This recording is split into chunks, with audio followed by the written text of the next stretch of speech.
लग्नानंतर होईलच प्रेम या मालिकेच्या पुढील काही येणाऱ्या भागांचे अपडेट जाणून घेऊया आपल्या आजच्या या व्हिडिओमध्ये. चला तर मग मित्रांनो, अजिबात वेळ वाया न घालवता सुरुवात करूया आपल्या आजच्या या व्हिडिओला.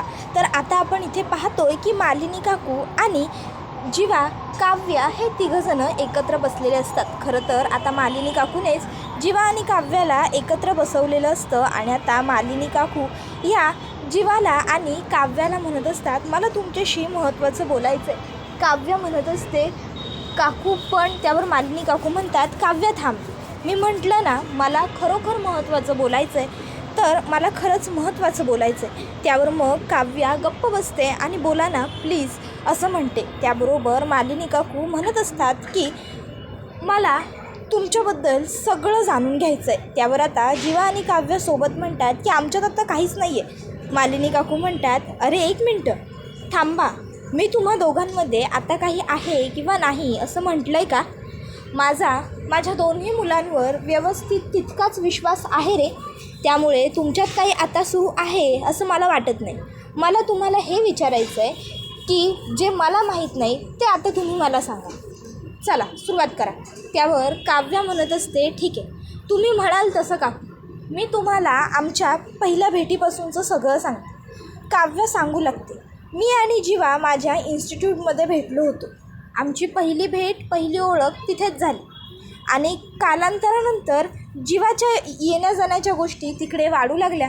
जीवा तिकडे नेहमीच वरचेवर येत असायचा, त्यामुळे मग आमची ओळख आणखीन जास्त वाढत गेली. ओळखीतून मैत्री झाली, मैत्रीतून आम्ही रिलेशनमध्ये आलो. पण काकू खरंच सांगते, मला किंवा जीवालासुद्धा, आम्हाला दोघांनाही हे आधी माहीतच नव्हतं की पुढे जाऊन हे असं काही होईल. किंबहुना आमचे बाबा आणि विक्रम काका एवढे चांगले मित्र आहेत हे सुद्धा आम्हाला माहीत नव्हतं. त्यावर जीवा म्हणतो, हो एक्झॅक्टली, तुला आठवतं आहे का बाबांचे ते बॉस भास्कर? त्यावर आई म्हणते, हो. त्यावर जीवा म्हणतो, मग त्यांच्या पार्टीला जेव्हा त्यांनी आपल्याला इन्व्हाइट केलं होतं, तिथे जेव्हा आपण गेलो होतो ना, तिथे आम्हाला दोघांना पहिल्यांदा कळालं की आपल्या फॅमिलीज एकमेकांना आधीपासून ओळखतात आणि आपले बाबा एवढे घनिष्ठ मित्र आहेत. आई तुला माहिती आहे, जेव्हा आम्हाला ही गोष्ट कळाली होती तेव्हा आम्हाला खूप आनंद झाला होता. त्यावर मालिनी काकू आता म्हणतात, बरं सगळं ठीक आहे, आता तुम्ही एवढं जर सांगितलं, पण आई म्हणून मला जी गोष्ट जाणून घ्यायची आहे, मी आता स्पष्टपणे त्या गोष्टीवर येते. पण हे बघ जीवा किंवा हे बघ काव्या, दोघांपैकी कुणीही वाईट वाटून घेऊ नका. मला सांगा, तुम्हा दोघांमध्ये काही. त्याबरोबर जीवा म्हणतो, नाही आई प्लीज असं काहीतरी बोलू नकोस गं, तसं काहीही झालेलं नाही आहे आमच्यात. नाही म्हणजे आम्ही दोघंजणं एकत्र फिरायला जायचो, एकत्र पाणीपुरी खायचो, मरीन ड्राईव्ह म्हण, जुहू चौपाटी म्हण, CSMT म्हण, अशी बरीचशी ठिकाणं आम्ही दोघं एकत्र फिरलो. पण आम्ही कधीही लिमिट्स क्रॉस केलेले नाही. साधा आम्ही एकमेकांना किससुद्धा केलेलं नाही. खरंच काव्याने कायम लिमिट्स पाळलेत. तिला कायम सगळ्यांची काळजी वाटायची. त्याबरोबर मालिनी काकू म्हणतात, बरोबर आहे, ते तर तिच्या वागण्यातून दिसतंच. पण एक गोष्ट दोघांनीही लक्षात घ्या, सुरुवातीचा 1-1.5 महिना तुम्ही तुमच्या पार्टनरबरोबर जे काही वागलाय ना, त्यामुळे पार्थ आणि नंदिनी दोघंही खूप दुखावले गेले. तरीही त्यांनी तुम्हाला दोघांना संधी दिली, तुम्हाला दोघांना समजून घेतलं आणि तुम्हाला दोघांनाही पुढे जाण्याचा चान्सही दिला. पण तुम्ही दोघांनी काय केलं? तुम्ही दोघांनी त्या दोघांपासून लपवाछपवी केली, त्यांच्याशी खोटं बोललं. तुम्हाला कळतं आहे का, तुम्ही त्यांच्यापासून हे जे काही लपवलं आहे ना, त्या गोष्टीमुळे त्यांना आणखीन जास्त ह्या सर्वांचा त्रास होतो. तुम्ही त्यांच्यापासून अशी लपवाछपवी करायला नको होती. जीवा, अरे नंदिनी तर तुला प्रत्येक वेळी सांभाळून घेते, तू म्हणशील तेव्हा तुला म्हणशील ती तशी मदतही करते. मग तरीही तुला नंदिनीबरोबर एवढं खोटं बोलण्याची काय गरज होती? नंदिनीपासून गोष्टी लपवून तुला काय मिळालं? तू खूप मोठी चूक केलीस जीवा. नंदिनी इतकी उत्तम मुलगी तुझ्या आयुष्यात असताना, ती तुला प्रत्येक वेळी समजून घेत असताना तू तिच्यापासून गोष्टी लपवल्यास. आणि काव्य तू सुद्धा तेच केलंस. त्यामुळे आता तुमची जबाबदारी आहे की जर त्यावेळी त्यांनी तुम्हाला सावरलं होतं ना, तर आता तुम्ही त्यांना सावरून घ्या. तेव्हा तुमचं प्रेम तुटलं होतं, आता त्यांचा विश्वास तुटला आहे, विश्वास गमावला गेला, तो तुम्हाला परत जिंकायचा. त्यावर जीवा म्हणतो, आई तू काहीच काळजी करू नको, मी 100% प्रयत्न करेन. मालिनी काकू म्हणतात, मला प्रयत्न नाही यश हवंय जीवा. त्यावर जीवा म्हणतो, हो आई, मी तुला 100% गॅरंटी देऊन सांगतो की मी नंदिनीला परत आपल्या घरी घेऊन येईन. त्यावर मालिनी काकू म्हणतात, ठरलं मग.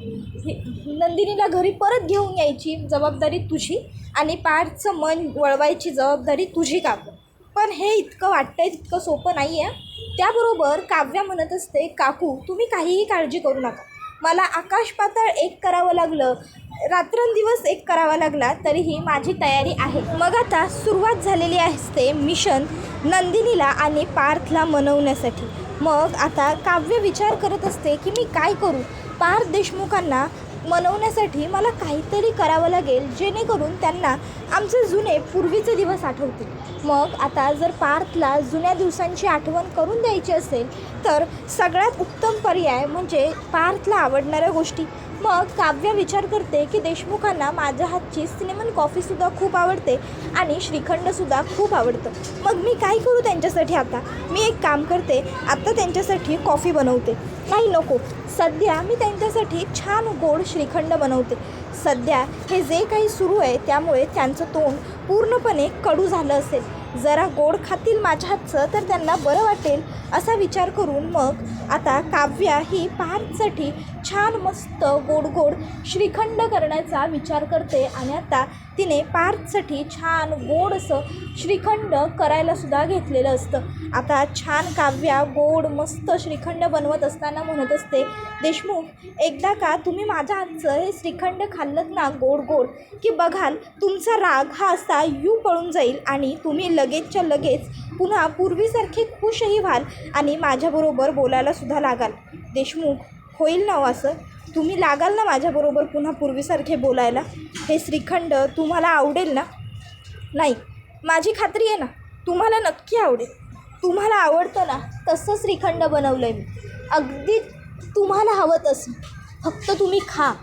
त्यानंतर आता अचानक मालिनी काकू ह्या काव्याला हाक मारतात. काव्या बाहेर येते आणि मालिनी काकूंना काय झालं असं विचारत असते. तर मालिनी काकू ह्या आता काव्याला सांगत असतात, हे बघ काव्या, तू एवढ्या कष्टांनी पार्थसाठी श्रीखंड बनवतेस, खरोखर ही गोष्ट खूप चांगली आहे. पण बाळा, जर पार्थने नाही खाल्लं किंवा तो तुला काही तोडून ताडून बोलला तर तुला हार मानायची नाही आहे, कळलं ना.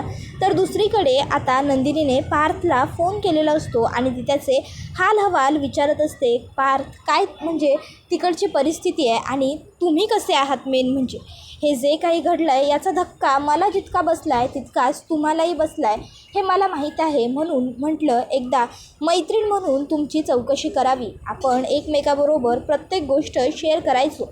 त्यावर पार्थ म्हणत असतो, काही नाही, तुमच्याच बहिणींच्या आठवणीत रमलो होतो.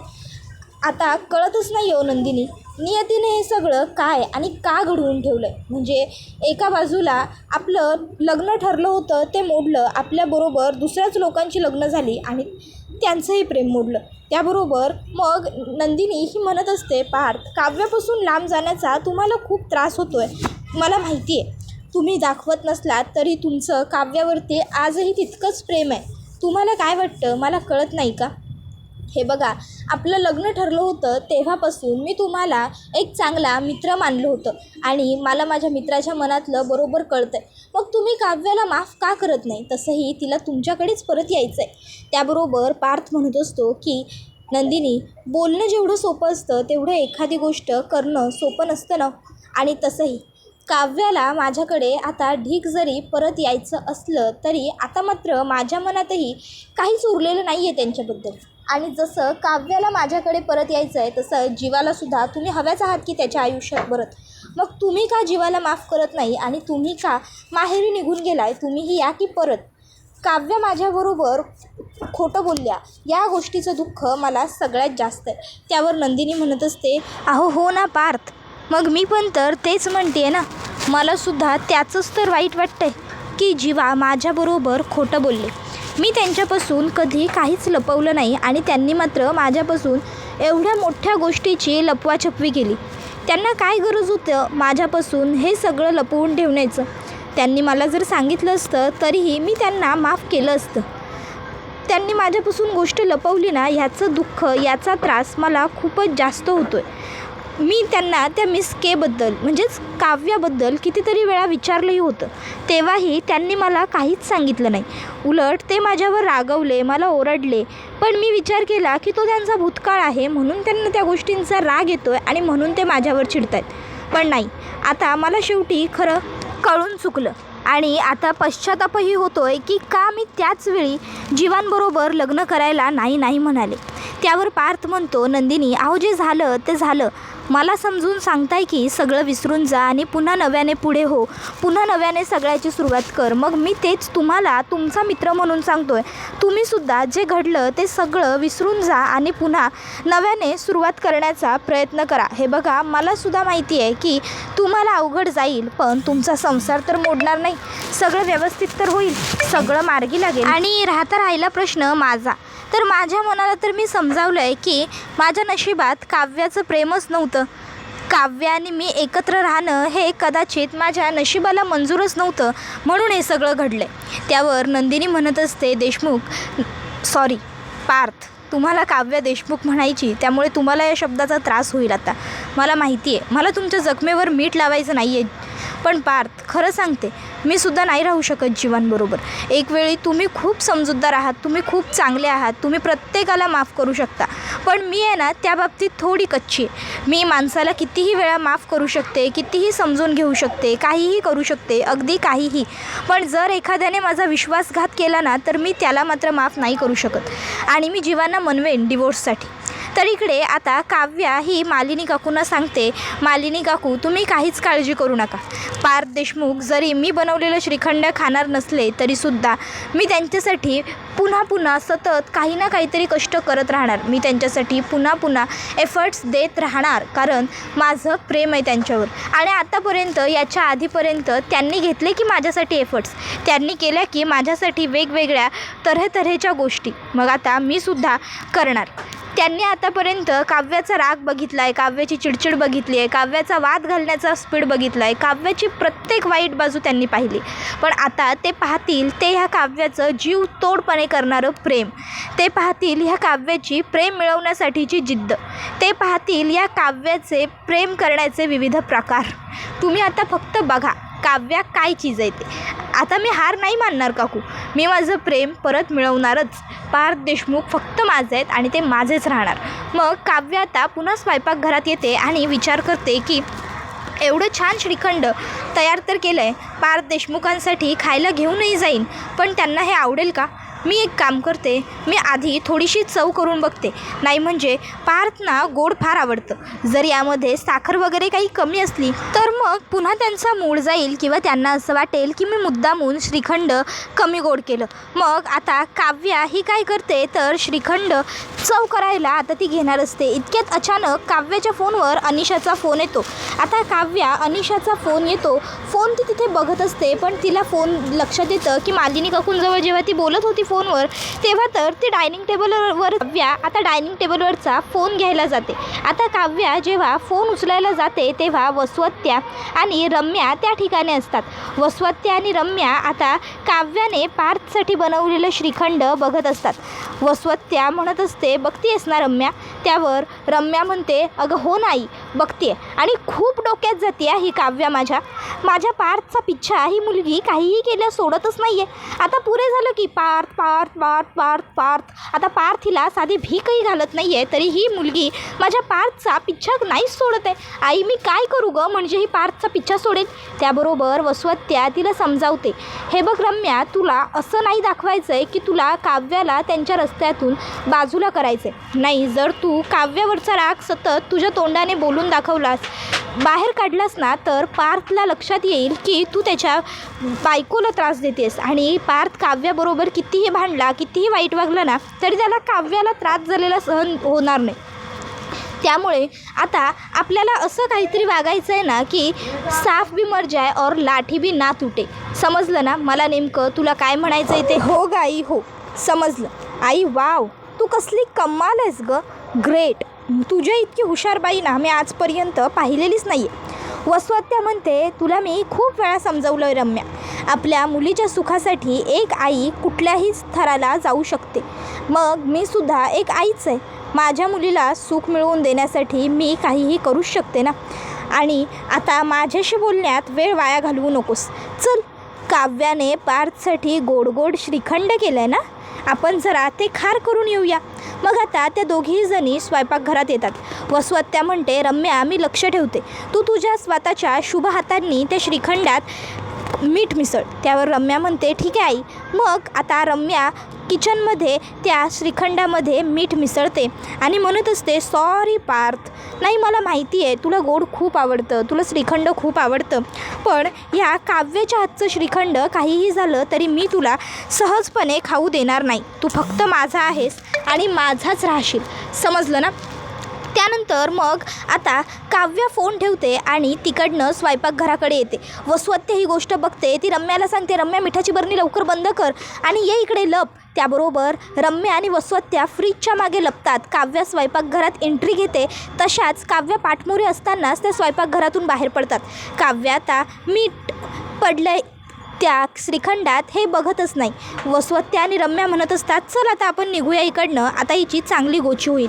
आता पार्थला हिने कधी एकदाचं श्रीखंड नेऊन देईल असंच मला झालं आहे, असं रम्या वसुहत्याला म्हणते. तर काव्या आता पार्थसाठी वाटीत श्रीखंड काढते सुद्धा. परत म्हणते, अरे माझी चव करायची तर राहूनच गेली की.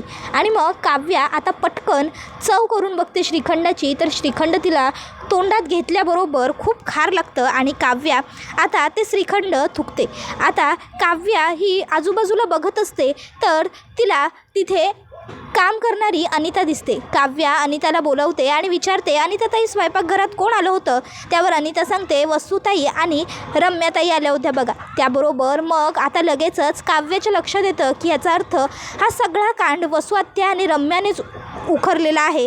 आता मी वसुहत्या आणि रम्यांना सोडणार नाही, चांगली जन्माची अद्दल घडवते का नाही यांना ते बघाच. लगेचच आता काव्य अनिताला सांगते, अनिताताई माझं एक छोटंसं काम कराल का? अनिता काय म्हणते त्यावर काव्य सांगते, तुम्ही एक काम करा, वसुहत्या आणि रम्याला बोलवा, त्यांना सांगा की मी त्यांना बोलवलं आहे, त्यांच्यासाठी खूप काहीतरी स्पेशल आहे. अनिता लगेच वसु आणि रम्याला बोलवून घेऊन येते. त्यानंतर काव्या आता ते जे मीठ घातलेलं श्रीखंड असतं ते त्या दोघींच्या समोर वाटीत ठेवते आणि म्हणते, तुमच्यासाठी खूप काहीतरी स्पेशल आहे. आणि स्वतःच्या हाताने ते चम्मच त्या दोघींच्याही नरड्यात कोंबते श्रीखंडाचे आणि त्यांना सांगते, माझ्या आणि पार्थच्यामध्ये पुन्हा पुन्हा लुडबुड करण्याचा प्रयत्न करायचा नाही, नाहीतर आज फक्त हे श्रीखंडाचे चम्मच नरड्यात कोंबलेत, उद्या अख्खीच्या अख्खी वाटी कोंबायला कमी करणार नाही आहे ही काव्या, लक्षात ठेवायचं.